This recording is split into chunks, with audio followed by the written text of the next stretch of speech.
तो ये मैं मानता हूँ कि हमारे एससी, एसटी, ओबीसी के बच्चों को इस कमेटी के रिकमेंडेशन के लिए, प्रोफेसर्स के लिए कमेटी बन करके सरकार पे दबाव डाले कि आप हर यूनिवर्सिटी के लिए प्रैक्टिकल होकर के आप ये इस कमेटी को लागू करवाने की कोशिश करनी चाहिए। और बहुत अच्छा हो कि अगर सरकार, मोदी सरकार इस पे इसको संज्ञान ले और यूजीसी पे अगर मान लीजिए मोदी सरकार 3 कानून की बात करती है, 370 आर्टिकल बना सकती है, 3 तलाक की कानून बना सकती है, तो क्या इस पे पार्लियामेंट में कानून पास नहीं हो सकता है? इस पार्लियामेंट में एक कानून पास होना चाहिए कि यूनिवर्सिटी में कोई भी प्रोफेसर, कानून बनना चाहिए सीधे सीधे, तो रिकमेंडेशन एक कानून बनना चाहिए कि अगर कोई प्रोफेसर पाया गया कास्ट को लेकर के तो उसकी नौकरी टर्मिनेट कर देना चाहिए या उसको सस्पेंड कर देना चाहिए। ये जो एससी एसटी सेल बनता है यूनिवर्सिटी में, ये वाइस चांसलर के अंडर में नहीं रहना चाहिए। पूरे भारत के जितनी भी यूनिवर्सिटीज हैं, एससी एसटी सेल के अलग से सेल बनना चाहिए जो यूनिवर्सिटी के बाहर के दायरे में या यूजीसी बनाए। बहुजन नायकों के इतिहास को समेटे 2025 का बहुजन कैलेंडर आ गया है। आज ही बुक करिए अपना बहुजन कैलेंडर। 17 जनवरी 2016 और 22 मई 2019 वो तारीख है जब रोहित वेमुला और पायल तडवी नाम के 2 शख्स ने आत्महत्या कर ली थी। आरोप था कि उन्होंने जिस तरीके से उन पे लगातार दबाव बनाया गया, उनका उत्पीड़न हुआ विश्वविद्यालय में, उनके साथियों ने किया, विश्वविद्यालय प्रशासन ने किया, जिसके बाद दोनों ने आत्महत्या कर ली। इस दोनों मामलों ने पूरे समाज को झकझोर के रख दिया था। इसके बाद उनकी माओं ने उच्च शिक्षण संस्थानों में जो कास्ट डिस्क्रिमिनेशन है उसकी शिकायत करते हुए एक जनहित याचिका दायर की थी, जिसको लेके अब सुप्रीम कोर्ट ने यूजीसी से जवाब मांगा है। यह 3 जनवरी को हुआ जब देश भर में महिला शिक्षा की अलख जगाने वाली माता सावित्रीबाई फुले की जयंती मनाई जा रही थी। न्यायमूर्ति सूर्यकांत और न्यायमूर्ति उज्ज्वल भुइया की पीठ ने इस बारे में अहम निर्देश दिए हैं। हमारे साथ बातचीत करने के लिए इस बारे में मौजूद हैं डॉक्टर विक्रम हरिजन जी, जो कि इलाहाबाद यूनिवर्सिटी में हैं और तमाम कास्ट डिस्क्रिमिनेशन के मामलों पे अपनी आवाज मुखर करते रहे हैं और खुद इसके शिकार भी हुए हैं। विक्रम जी, बहुत बहुत शुक्रिया आपका वक्त देने के लिए। तो इस जो स्टेटमेंट आया है सुप्रीम कोर्ट का इस बारे में, जो यूजीसी से उन्होंने जवाब मांगा है, क्या है वो मामला, हमारे दर्शकों को समझाएंगे? थैंक यू अशोक भाई, आपने मंच पर हमें जगह देने के लिए। ये जो मामला है पायल तडवी और रोहित वेमुला वाली बात, ये पूरी दुनिया से छुपी नहीं है, लेकिन मैं लगातार इस मुद्दे को ये उठाता रहा है कि जो यूनिवर्सिटीज हैं, कॉलेजेस हैं, प्राइवेट यूनिवर्सिटी हैं, प्राइमरी स्कूल है, सभी स्कूलों में प्राइमरी स्कूल से लेकर के हायर एजुकेशन तक जाति का डिस्क्रिमिनेशन बच्चे हमारे फेस करते हैं। ये लगातार ये मुद्दा आता रहा है। मुझे आश्चर्य की बात है कि सुप्रीम कोर्ट ने जनहित याचिका पे अब संज्ञान लिया है, जबकि इसके पहले भी जब मनमोहन सिंह की सरकार थी तो उन्होंने 2010 में 2007 में इसके थ्रोट कमेटी बनाई थी, और वो इसके थ्रोट कमेटी जो all India institute medical science के लिए बनाई थी, जो दिल्ली में बच्चों ने सुसाइड किया था। उसकी वजह से काफी घटनाएं बढ़ गई थी, कई केस स्टडी किए गए हैं जिसमें बच्चों ने सुसाइड कर लिया था। और इसकी वजह से इसके थ्रोट कमिटी, इसके थ्रोट प्रोफेसर, इसके थ्रोट जो जेएनयू के प्रोफेसर थे और पूर्व में यूजीसी चेयरमैन थे, उनके नेतृत्व में हाँ बना।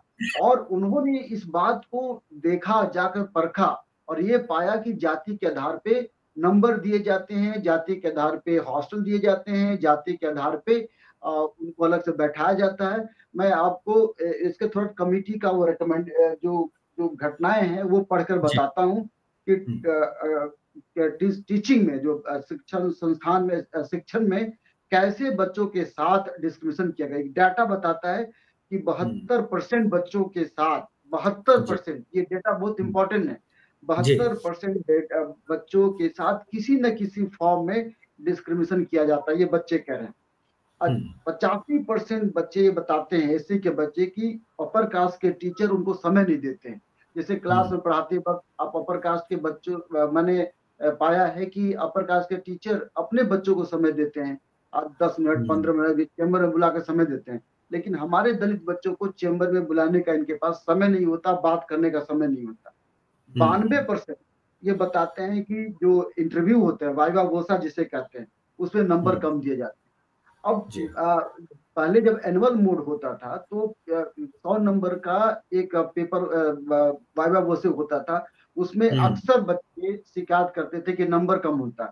जब से सेमेस्टर सिस्टम आया है तब से अब हर प्रोफेसर के पास बच्चे की जाति वहाँ मौजूद रहती है और उस जात के आधार पर नंबर दे।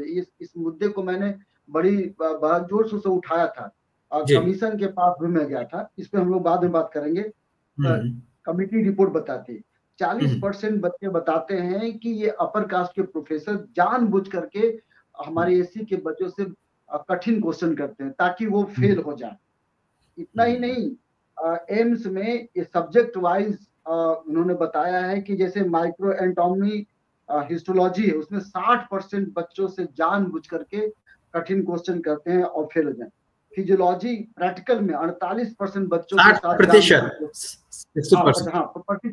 प्रतिशत की बात कर रहा हूँ।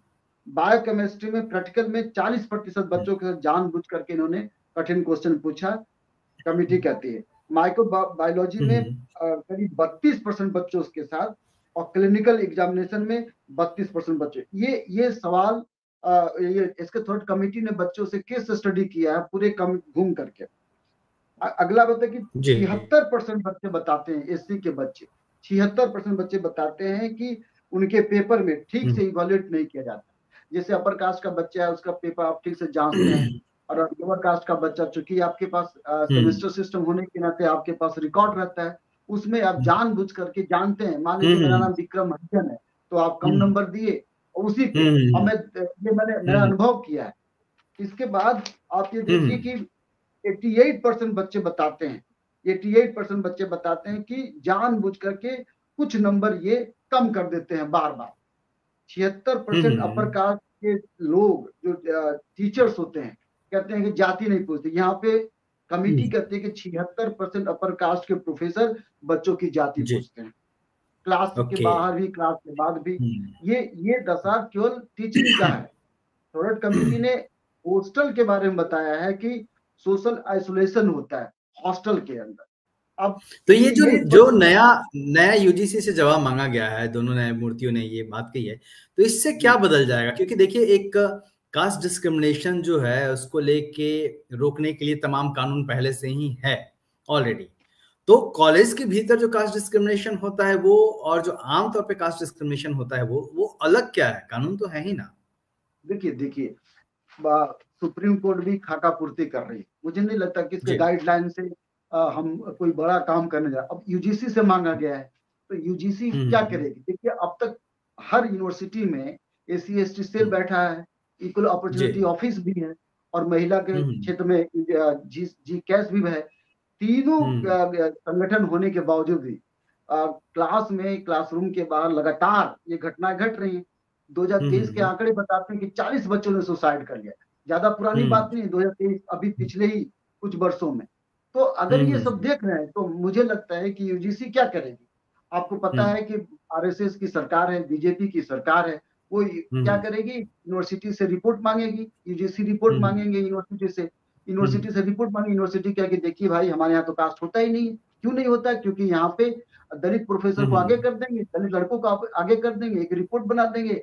दलित प्रोफेसर बोलेंगे नहीं हमारे यहाँ पे तो बहुत अच्छा है, दलित लड़के भी बोलेंगे हमारे यहाँ बहुत अच्छा है। तो ये जो यूजीसी घालमेल करेगी, इसमें प्रॉब्लम है। मैं मानता हूं कि आपने हमको संतुष्ट करने के लिए, पायल तड़वी के माँ को संतुष्ट करने के लिए आपने जजमेंट दे दिया। अगर आपको इतना ही चिंता होती, भारत सरकार को इतना ही चिंता होती, तो यूजीसी का ये आपका इसके थर्ड कमेटी का रिकमेंडेशन है, केवल इसके थर्ड कमेटी का रिकमेंडेशन नहीं है। आपके पास बाल चंद्र कमेटी का रिकमेंडेशन है, आपके पास पीएल पुनिया का रिकमेंडेशन है। सफदरजंग हॉस्पिटल में 35 बच्चों के साथ 4 अपर कास्ट के डॉक्टरों ने, ये डॉक्टर का नाम मैं बताऊं, doctor K Sharma, doctor Jayashree Bhattacharya, doctor Raj Gupta, doctor Shobha दास।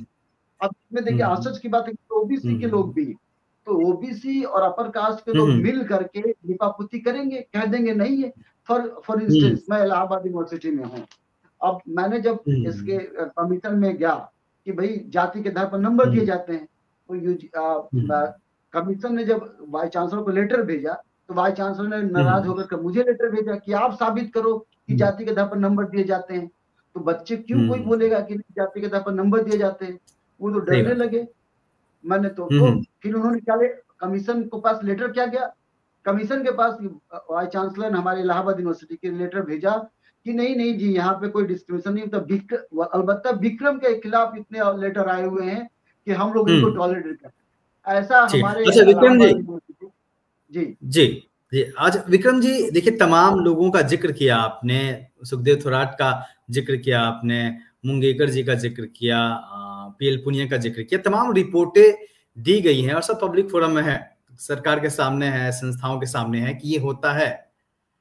बावजूद इसके फिर एक जनहित याचिका दायर होती है और इस तरीके का स्टेटमेंट आता है, इससे क्या बदलेगा? मैं आपको बताया ना कि भारत एक दरअसल दलितों के लिए कत्लगाह है। ये हमें ये कीड़ा मकोड़ा से कुछ ज्यादा समझते नहीं है। ये हमारी इनकी मजबूरी है कि हमको ढो रहे हैं।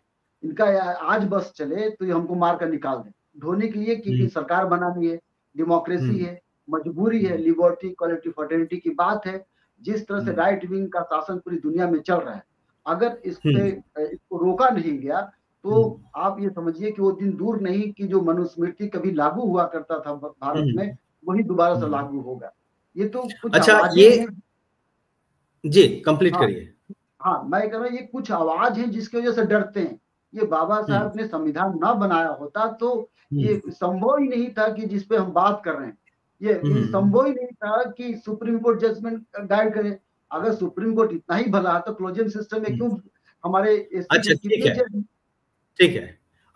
इस सुप्रीम कोर्ट के इस टिप्पणी के बाद जो उसने यूजीसी को लेके बात कही है, गाइडलाइंस जारी किए हैं, कुछ फर्क पड़ेगा क्या? आपको क्या लगता है?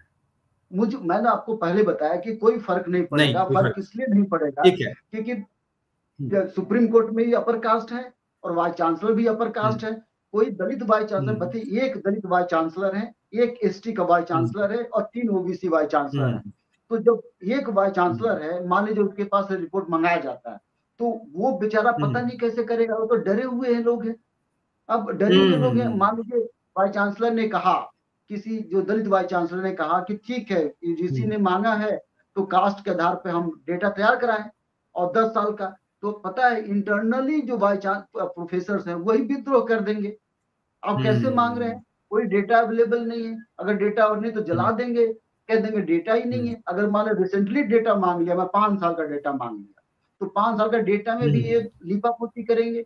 मैंने आपको क्या बताया कि दलित को दलित से लड़ाएंगे, कोई दलित प्रोफेसर को हेड बना देंगे और दलित प्रोफेसर लिख के देगा, नहीं देखिए हमारे पास आंकड़े ये बताते हैं कि कोई कास्ट जिसको पिछले 5 साल में कोई लड़का फांसी नहीं लगाया, ऐसे कर देंगे। तो क्या विक्रम जी क्या हो सकता है? मतलब ये आरोप तो लगातार लग रहे हैं, आप यूनिवर्सिटी के भीतर हैं, तमाम स्टूडेंट से आप मिलते होंगे, जो डिस्क्रिमिनेशन है यूनिवर्सिटी के भीतर आप लोग लगातार देख रहे हैं।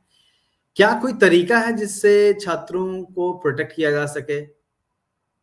तो तरीका ये है कि क्या सरकार, हाँ देखिए, एक दो तरह की बात है। एक लार्जर कॉन्टेक्स्ट में मैं तो हमेशा से कहता हूं कि जिसमें जब तक क्रांति नहीं होगी, जब तक फ्रांस की तरह क्रांति नहीं होगी, ब्रिटेन की तरह, रूस की तरह, तब तक नहीं। ये बहुत आइडियलिस्टिक आइडिया की मैं बात कर रहा हूँ। लेकिन अगर मैं प्रैग्मेटिक होकर बात करूं तो ये मैं मानता हूं कि हमारे एससी एसटी ओबीसी के बच्चों को इस कमेटी के रिकमेंडेशन के लिए, प्रोफेसर्स के लिए कमेटी बन करके सरकार पे दबाव डाले कि आप हर यूनिवर्सिटी के लिए प्रैक्टिकल होकर के आप ये इस कमेटी को लागू करवाने की कोशिश करनी चाहिए। और बहुत अच्छा हो कि अगर सरकार, मोदी सरकार इस पे इसको संज्ञान ले और यूजीसी पे अगर मान लीजिए मोदी सरकार 3 कानून के बात करती है, 370 आर्टिकल बना सकती है, 3 तलाक के कानून बना सकती है, तो क्या इस पे पार्लियामेंट में कानून पास नहीं हो सकता है? इस पार्लियामेंट में एक कानून पास होना चाहिए कि यूनिवर्सिटी में कोई भी प्रोफेसर, कानून बनना चाहिए सीधे तो रिकमेंडेशन, एक कानून बनना चाहिए कि अगर कोई प्रोफेसर पाया गया कास्ट को लेकर के तो उसकी नौकरी टर्मिनेट कर देना चाहिए या उसको सस्पेंड कर देना चाहिए। लेकिन इस पे कानून बनना जरूरी है, पार्लियामेंट में ये कानून बनना जरूरी है कि यूनिवर्सिटीज के अंदर हाई स्कूल से मतलब प्राइमरी से लेकर ऊपर तक कोई भी कास्ट जिसमें का कोई भी ऐसी घटनाएं पाई जाती हैं तो आदमी सस्पेंड हो, कानून की मैं बात कर रहा हूँ, अगर इस तरह की बात। और दूसरी बात, ये जो SC/ST सेल बनता है यूनिवर्सिटी में, ये वाइस चांसलर के अंडर में नहीं रहना चाहिए। वहां पे SC/ST सेल के लिए, हाँ बिल्कुल, वाइस चांसलर क्या करती है, SC/ST सेल है, मैं प्रोफेसर हूँ, मुझे बना दिया चेयरमैन, तो मैं वाइस चांसलर के अगेंस्ट थोड़ा जाऊंगा, बिल्कुल नहीं जाऊंगा, मैं तो वाइस चांसलर का गुलाम हूँ। तो गुलाम व्यक्ति क्या करेगा, वो तो वाइस चांसलर की बात मानेगा। तो पूरे भारत के जितनी भी यूनिवर्सिटीज हैं, SC/ST सेल के अलग से सेल बनना चाहिए, जो यूनिवर्सिटी के बाहर के दायरे में, या UGC बनाए, या UGC एक ऐसी कमिटी बना दे, एक कमीशन बना दे कि भाई कास्ट को देखने के लिए एक कमीशन बने, जैसे ही वो कमीशन लगातार सर्वे करे, रिकॉर्ड मांगा जाए कि भाई कितने बच्चे, कौन कौन कास्ट के लोग टॉप कर रहे हैं, कौन कौन कास्ट के बच्चे टॉप नहीं कर रहे हैं। ये अगर मान लीजिए मांगा जाए, तो हम देखेंगे ना कि यूनिवर्सिटी में कौन किस कास्ट के बच्चे टॉप कर रहे हैं। अच्छा ठीक है, टॉप कर लिया, मान लीजिए पढ़ने में अच्छा है बुरा, उसको कमीशन के सामने या अलग से, मैं ये SC कमीशन की बात नहीं कर रहा हूँ, केवल कैंपस के डिस्क्रिमिनेशन के लिए SC कमीशन तो पूरे भारत का कमीशन है SCO के लिए, मैं यूनिवर्सिटी के अंदर जो डिस्क्रिमिनेशन उसका कमीशन की बात कर रहा हूँ, ताकि वो अलग से उसको देखभाल करे कि कौन सा बच्चा टॉप कर रहा है, और बच्चे से अलग अलग जाके बातचीत करे, कैंपस में आकर बातचीत करे कि आपको किस पर, अगर यूनिवर्सिटी NAC बना सकती है, NAC है ना, UGC ने NAC बनाया हुआ है कि यूनिवर्सिटी के गतिविधियों को देखभाल कर NAC है, तो क्या यूनिवर्सिटी SC बच्चों के लिए या कास्ट के कोई कमेटी बना नहीं सकती है? बना सकती है ना, और पूछा जाए 5 साल के अंदर, 2 साल, हर साल पूछा जाए कि कौन बच्चा किस लिए टॉप कर रहा है, कितना नंबर प्राप्त किया, और तब जाकर के अपर कास्ट के टीचर्स के ऊपर थोड़ा लगाम लगेगा। मतलब कुल मिला के विक्रम जी, ये एक बड़ी समस्या है, और आपका कहना है कि जब तक बाहर से कोई ऐसा संस्था नहीं बनेगी जो बाहर से देखे, जो यूनिवर्सिटी से के दबाव में ना हो, यूनिवर्सिटी के भीतर का कोई संस्था ना हो, तब तक इससे निपटा नहीं जा सकता, तब तक ये रुकेगा नहीं, बिल्कुल। तमाम संस्थाओं ने, तमाम लोगों ने अपनी अपनी रिपोर्टें दी हैं, लेकिन समस्या अभी भी बनी हुई है। देखना होगा कि इस बारे में और सुप्रीम कोर्ट क्या करता है, और UGC किस तरीके से इस बारे में कदम उठाती है। देखते रहिए दिल्ली दस्तक। विक्रम जी, आपका बहुत बहुत शुक्रिया। जय